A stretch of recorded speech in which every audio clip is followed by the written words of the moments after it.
When did an old secret resurface and turn life upside down? I never thought one old box in the attic could shatter my family. But when I opened it, my whole life unraveled. It was late autumn, one of those evenings where the cold creeps into the walls, and silence feels heavy. My father had died 6 months earlier, leaving behind more debts than memories. Mum told me to start cleaning the attic. Maybe we could sell some of the old furniture. She was downstairs baking bread, her way of avoiding grief. I climbed the creaky ladder, flashlight in hand. Dust floated like ghosts in the beam. Most boxes were filled with things I expected. Christmas decorations, my sister's baby clothes, a stack of National Geographic magazines from the 90s. But then I found the wooden chest. Heavy, locked, its corners reinforced with tarnished metal. I knew it instantly. It was my grandfather's, the one Dad swore had been lost years ago. The lock was rusted, almost ornamental now. I pried it open with a screwdriver.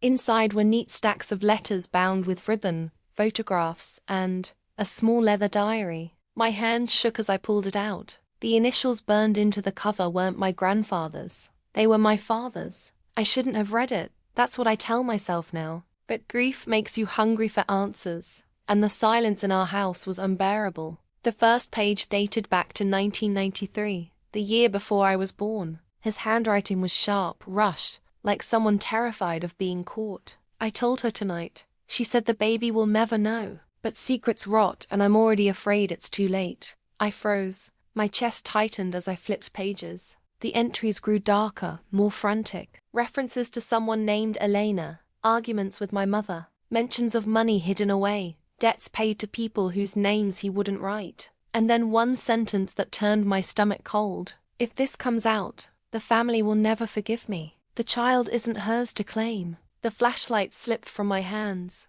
clattering against the wooden floor. I sat there, heart pounding, reading those words over and over until they blurred. The child, not hers, not Mum's. I was the only child born after 1993. I stuffed the diary back into the chest, but it was too late. I couldn't unsee it. My father had confessed something that made me question everything about who I was. The worst part? I heard footsteps on the stairs.